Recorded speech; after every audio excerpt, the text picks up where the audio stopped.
24-inch LED TV stuck in standby.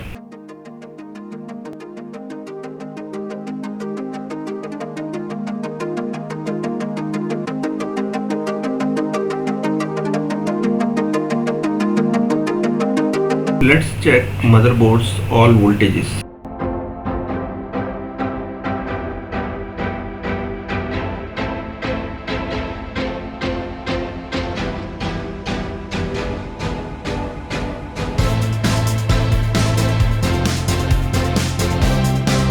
VIDEOCON 12 volt is not coming out.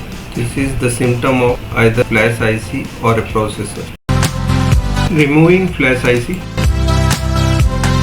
I have already read the data. Now I am writing the same data in the flash IC.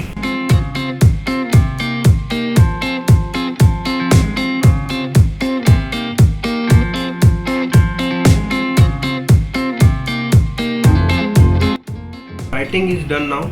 I will install the IC on the board. Fixing flash IC on the board. Assembling board in the TV. TV is ready now.